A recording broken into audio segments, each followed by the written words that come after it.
Janatex, welcome to my channel. Tayo ngayon ay gagawa ng napakasarap na homemade meatballs na ala Indonesia. So para lagi updated sa ating mga recipe, just follow and subscribe. So at ito ang ating mga ingredients para sa ating meatballs. Meatballs ng Indonesian meatballs po to.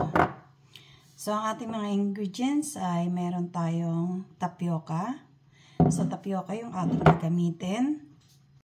White eggs, baking soda, white pepper, fried onion, garlic. Tapos, ang gamit nating meat ay mix. Pwedeng gumamit ng kahit na anong mix na, pwedeng gumamit ng kahit na anong means na halimbawa pork, beef, or chicken, pwede po. Tapos maglalagay din ako ng konting nor, chicken nor. At syempre hindi mawawala yung asin natin. Bali, tikim-tikim lang tayo sa asin natin. At gagamit din tayo ng ice, mga 60 grams or 70. So kailangan gagamit tayo ng food processor para mas pinoy yung ating meatballs. So, ilagay na natin sa ating food processor. Tapos, lagay na natin yung ating onion. Lagay na rin natin yung ating garlic. Yung ating baking soda. So, yung ating nor. Tapos, gigilingin muna natin.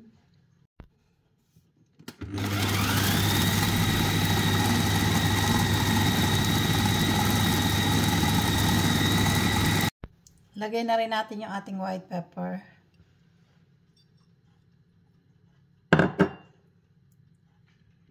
Ilalagay na rin natin yung ating tapioca. Yung ating ice. Tapos yung ating egg whites. So ngayon ay ating iting mix.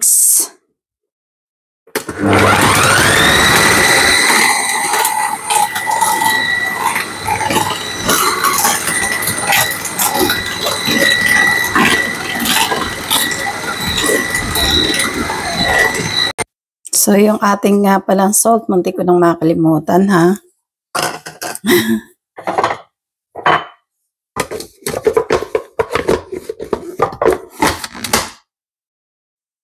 So, okay na yung ating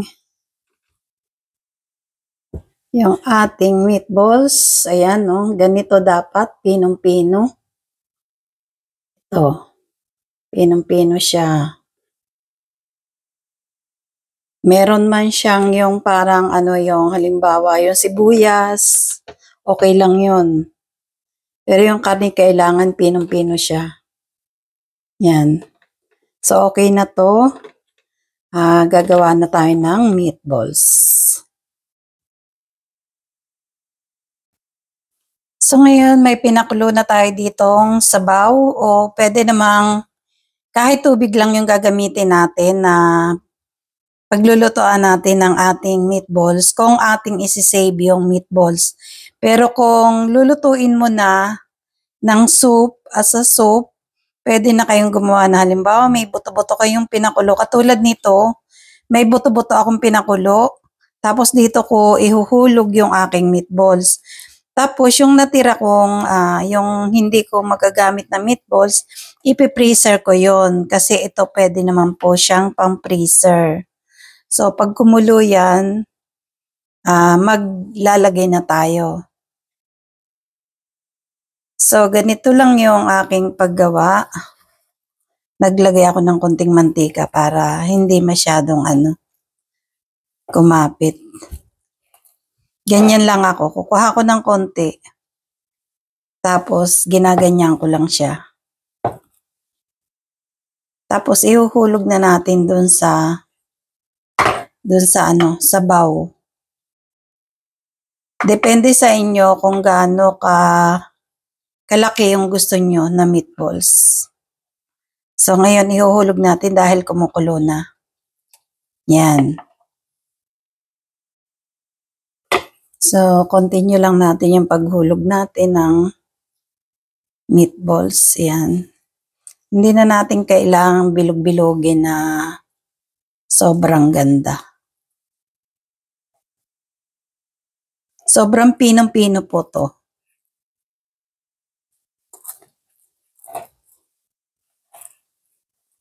Parang sasakalin nyo lang yung karne. Tapos yun, lalabas na yung ano.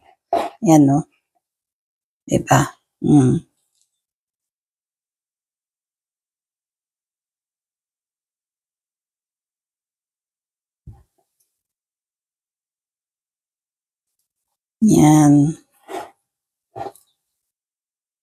Depende na lang sa inyo. Sabi ko nga kung gaano karami kalaki yung gusto nyo.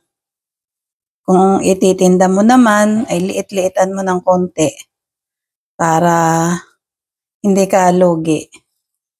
Ay nako, masarap po to. Try nyo. Yung iba naglalagay ang Indonesia naglalagay ng konting sugar. Pero ayoko nung medyo may tamis eh. Kaya hindi ako naglalagay. Yan. Tapos sila ginugunting-gunting yan. Ginugunting para bumuka. Pero kung gusto nyong hindi pabukahin, pwede naman. Pero tatagalan nyo yung laga para sure na luto yung loob niya. So, ito, mag-check tayo ng isang piraso kung luto na yung loob niya. Ayan. Kasi sa ginugupitan talaga nila parang bulaklak siya. Pagka ayan, luto na siya. Yan, makikita nyo, wala na siyang pula. Yan, so luto na yan. Ilang lang, wala pang 10 minutes, luto na siya. Hindi ko mo lumutang, luto na. Talagang lumulutang siya kasi parang ang gaang niya. Dahil dun sa nilagay nating baking soda. So, aaunin na natin at maglalagay pa ulit ako ng bago. So, ito, luto na yung ating meatballs. Ang ating homemade meatballs ala Indonesia. So, para po matikman nyo, napakasarap talaga. 100% na nire-recommend ako sa inyo na masarap talaga to. Yung asawa ko nga, tinikman niya. Sabi niya, masarap. So, talagang napakasarap niya. Yung texture niya, iba talaga. Talagang masasabi mong hindi yung parang matigas. Hindi ito matigas. Hindi ito matigas. Malambot lang siya na parang na parang goma na hindi mo basta masarap siya. So, dahil gumawa tayo ng meatballs, gagawa naman tayo ngayon ng noodle soup na lalagyan natin ng meatballs. So, bonus na lang yan kung paano gumawa. Ito yung ating pinaglagaan nung ating meatballs. Yan, nilagyan natin tapos lagay na din ulit natin ng meatballs. Dalawa lang yung nilagay ko. Tsaka isang noodles, tama na yan.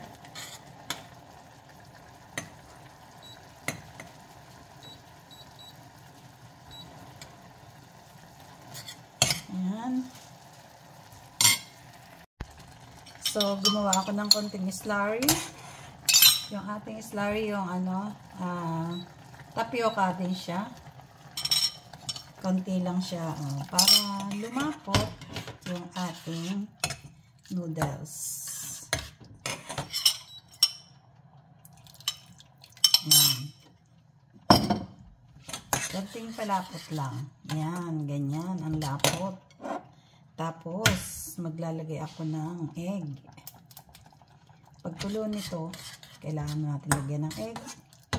Tapos yun na. Hindi natin kailangan patagalin. Dito na natin ilagay yung egg sa ating pinag-anuhan ng slurry. Yan. Kasi kailangan natin ito. Mix natin yung egg. Yan. Tapos, susunod lang natin dyan. Yan, ganyan. O, ayan. So, tapos na. So, yan. Lagay na natin sa ating lagyan natin ng spring onion. Kupitan natin. Ayan. Saglit lang. May noodles ka na. Hindi ka na, huwag ka nang bumili ng mga ready-made. Mas maganda yung sariling gawa. Ayan. Tapos lalagyan din natin ng onion. O, diba? Meron ka ng meron ka ng noodles. Tapos, meron ako dito yung pinakuluan ko kanina na mga buto-buto. Tinanggal ko yung laman. Ayan. May noodles ka na. May meatballs ka pa. Ayan. O, ganyan. Thank you for watching.